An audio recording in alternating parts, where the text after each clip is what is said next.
भारत की सीमा से सिर्फ 80 किलोमीटर दूर एक ऐसा फैसला लिया गया है जिससे पूरे साउथ एशिया की जियोपॉलिटिक्स को बदला जा सकता है। बांग्लादेश, जो भारत का सबसे भरोसेमंद पड़ोसी देश समझा जाता था, वो अब चीन के साथ मिलकर एक ऐसे समझौते पे आगे बढ़ रहा है जिससे पूरे बे ऑफ बंगाल में पावर बैलेंस बदल सकता है। बांग्लादेश ने चाइना को अपना एक पोर्ट दे दिया है। सवाल सिर्फ एक पोर्ट का नहीं है। बांग्लादेश के इस फैसले के बाद ये सवाल उठता है कि क्या चाइना भारत को चारों तरफ से घेरने वाला है? क्या इस पोर्ट के पीछे एक मिलिट्री स्ट्रेटजी छिपी हुई है? और चाइना भारत की सीमा के इतने नजदीक आ गया तो उसका भारत के ऊपर क्या असर पड़ेगा? क्या इसका असर भारत की सिक्योरिटी पे नहीं पड़ेगा? नॉर्थ ईस्ट की कनेक्टिविटी और पूरे हिंद महासागर के सिक्योरिटी पे असर नहीं पड़ेगा? आज हम इस वीडियो में समझेंगे कि बांग्लादेश ने अपना ये जो मोंगला नाम का पोर्ट चाइना को दिया है, ये इतना इंपॉर्टेंट क्यों है और बांग्लादेश के ऐसा करने से भारत के सामने क्या क्या चैलेंजेस आएंगे और भारत उनसे कैसे निपट सकता है, वो सारी चीजें हम डिस्कस करेंगे। पहले समझते हैं कि मंगला पोर्ट इतना इंपॉर्टेंट क्यों है। देखिए, दुनिया में पोर्ट्स जो होते हैं ये सिर्फ आने जाने का वे नहीं होते, वो किसी भी देश की इकोनॉमी को चेंज कर सकते हैं और कई बार तो वो उस रीजन की जियोपॉलिटिक्स को भी चेंज कर सकते हैं, और मंगला पोर्ट उन्हीं में से एक है। ये बांग्लादेश का दूसरे नंबर का सबसे बड़ा पोर्ट है जो बे ऑफ बंगाल के किनारे पे स्थित है, और ढाका से लेकर दक्षिणी पश्चिम बांग्लादेश तक ये एक इंडस्ट्री सप्लाई चेन का सबसे महत्वपूर्ण स्रोत है। ये इंडस्ट्रियल सप्लाई लाइन का सबसे इंपॉर्टेंट नेटवर्क है, लेकिन भारत के लिए इसकी इंपॉर्टेंस और भी ज्यादा है। अगर आप मैप पे नजर डालेंगे तो आपको दिखेगा कि ये भारत के वेस्ट बंगाल के बिल्कुल पास में स्थित है। यहाँ से भारत के नॉर्थ ईस्ट की तरफ जाने वाला जितना भी मटेरियल है, जितना भी लॉजिस्टिक है, उसके ऊपर इंपैक्ट आ सकता है। यही कारण है कि भारत कई सालों से इस पोर्ट को लेने की कोशिश में था, और कुछ साल पहले बांग्लादेश ने भारत को यह परमिशन दे भी दी थी। भारत अपने नॉर्थ ईस्ट के स्टेट्स के साथ कनेक्टिविटी और ज्यादा मजबूत करना चाहता था, इसलिए भारत ने बांग्लादेश से इस पोर्ट की डिमांड की थी। क्योंकि कुछ साल पहले तक भारत और बांग्लादेश के रिश्ते बहुत अच्छे थे। उस टाइम पे दोनों देशों के बीच में कनेक्टिविटी डेवलप हो रही थी, रेलवेज के लिंक बनाए जा रहे थे, पावर प्रोजेक्ट चल रहे थे, और इसी डेवलपमेंट की चेन में भारत मंगला पोर्ट के आसपास डेवलपमेंट करना चाहता था, और बांग्लादेश ने भारत की इस डिमांड को, इस रिक्वेस्ट को एक्सेप्ट भी कर लिया था।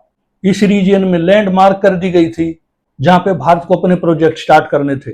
लेकिन तभी 2024 में बांग्लादेश में एक बहुत बड़ा चेंज आया, और उस चेंज के कारण बांग्लादेश की पीएम को अपना देश छोड़ के भागना पड़ा था, और शेख हसीना के जाने के बाद बांग्लादेश ने इस डेवलपमेंट को वहीं पे रोक दिया, और जो एरिया, जो जोन भारत को डेवलप करना था वो उसने चाइना को दे दिया है। यानी कि ये बदलाव सिर्फ इन्वेस्टर का नहीं है, एक डेवलपर का नहीं है। इस चेंज से इस एरिया में जियोपॉलिटिक्स में भी बहुत ज्यादा चेंज आएगा। बांग्लादेश जब से भारत के साथ प्रॉपरली सिंक्ड था तब तक उसकी प्रोग्रेस दिन रात बढ़ रही थी, लेकिन जब से बांग्लादेश ने भारत का साथ छोड़ा है तब से उनकी प्रोग्रेस एक तरह से रुक चुकी है। बांग्लादेश को देश चलाने के लिए नई फंडिंग की जरूरत थी, ऐसे में वो भारत के पास नहीं आया, वो चाइना के पास गया, और चाइना ने बांग्लादेश के इस प्रपोजल को एक्सेप्ट कर लिया। चाइना बांग्लादेश के अंदर रोड्स बना रहा है, नेटवर्क बना रहा है, प्रोजेक्ट चल रहे हैं, इंडस्ट्रियल पार्क्स बन रहे हैं, पोर्ट्स डेवलप किए जा रहे हैं। यानी कि चाइना इन सभी क्षेत्रों के लिए फंडिंग दे रहा है। बांग्लादेश ने चाइना को एक इन्वेस्टर के रूप में देखा, लेकिन वो भूल चुके हैं कि चाइना के साथ एक डेब्ट ट्रैप आता है, और दुनिया की कई कंट्री उस डेब्ट ट्रैप में फंस चुकी हैं, और जब वो कंट्री उस डेब्ट को नहीं चुका पाती तो चाइना उन देशों के साथ एक डील करता है। वो उस देश की इंपॉर्टेंट लैंड जो स्ट्रेटेजिकली इंपॉर्टेंस रखती हो उनको लीज पे लेता है। ये लीज 99 ईयर्स तक होती है। फिर उस एरिया में चाइना का एडमिनिस्ट्रेशन चलता है। चाइना उस लैंड, उस नेटवर्क, उस प्रोजेक्ट को ड्यूल यूज के लिए डेवलप करता है। वो वहां से अपना one belt and road initiative project initiate करता है।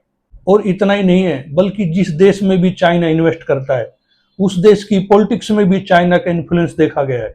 इसलिए आज जब बांग्लादेश ने मंगला पोर्ट को चाइना को दे दिया है तो भारत इस प्रोजेक्ट को सिर्फ कमर्शियल प्रोजेक्ट के रूप में नहीं देख रहा है, बल्कि वो इसके पीछे छिपे हुए खतरे को भी अच्छी तरह से भांप रहा है। अब समझते हैं कि चाइना ने मंगला पोर्ट क्यों एक्सेप्ट किया है। देखिए, चाइना की सबसे बड़ी ताकत उसकी मैन्युफैक्चरिंग है, और मैन्युफैक्चरिंग ही उसकी सबसे बड़ी वीकनेस है। चाइना की इकोनॉमी सी रूट्स पे टिकी हुई है। उसका मोस्टली व्यापार सी रूट्स के थ्रू ही होता है, और लगभग 70% उसका व्यापार इंडियन ओशियन से ही निकलता है। और इंडियन ओशियन में मालक्का स्ट्रेट नाम का एक ऐसी लोकेशन है जो एक संकरा वे है। मलक्का स्ट्रेट के पास भारत अपने प्रोजेक्ट डेवलप कर रहा है। वो वहां पे अपने मिलिट्री के लिए, नेवी के लिए इंफ्रास्ट्रक्चर बना रहा है। चाइना इस खतरे को अच्छी तरह से सेंस कर रहा है। वो ये जानता है कि भारत और यूएसए मिलकर स्टेट ऑफ मलक्का को बंद कर सकते हैं।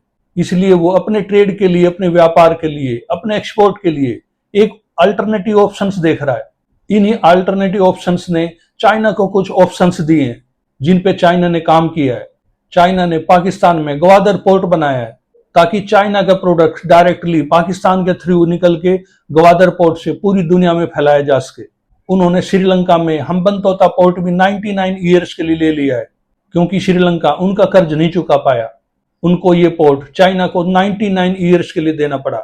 इसके अलावा चाइना म्यांमार के अंदर क्योनप्यू पोर्ट भी डेवलप कर रहा है और अब ये मंगला पोर्ट।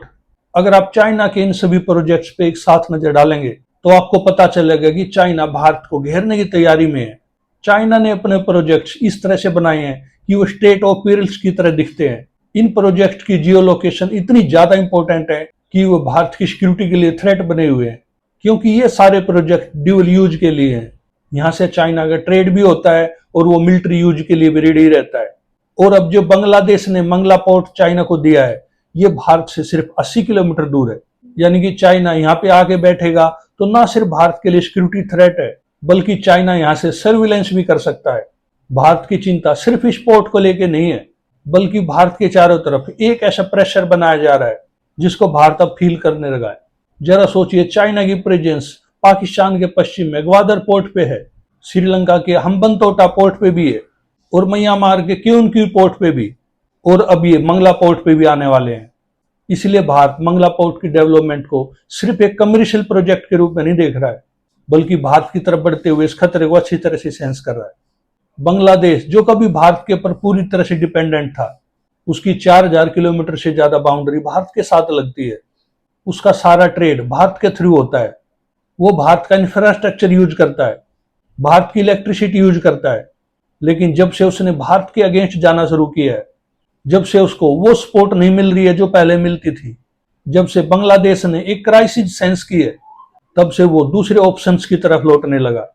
बांग्लादेश ये चाहता है कि वो चाइना को एक अल्टरनेटिव ऑप्शन के रूप में रखे, जिससे भारत के ऊपर एक इमोशनली और स्ट्रेटेजिकली प्रेशर बना रहे और उस प्रेशर में भारत बांग्लादेश की सपोर्ट करता रहे। क्योंकि अगर उसने बांग्लादेश को सपोर्ट करना बंद किया तो वो चाइना के खेमे में चला जाएगा। लेकिन बांग्लादेश को ये समझना चाहिए कि चाइना उस साहूकार की तरह है जिसका मूल और ब्याज कभी खत्म नहीं होता। जिंदगियां खत्म हो जाती हैं, पीढ़ियां खत्म हो जाती हैं, लेकिन वो कर्ज कभी उतरता नहीं है। चाइना उसी पैटर्न पे चलने वाला एक बहुत बड़ा साहूकार देश है। जब कोई कंट्री उसका कर्ज नहीं चुका पाती तो वो उस देश की लैंड ग्रैब कर लेता है। ये जो मंगला पोर्ट बांग्लादेश ने चाइना को दिया है, ये बांग्लादेश का दूसरे नंबर का सबसे बड़ा पोर्ट है। बांग्लादेश का जो पोर्ट सबसे बड़ा है, जो नंबर 1 पे है, वो उस पोर्ट को यूएसए को दे चुका है। यूएसए अब उस पोर्ट के ऊपर अपनी नेवी और मिलिट्री बिठाएगा।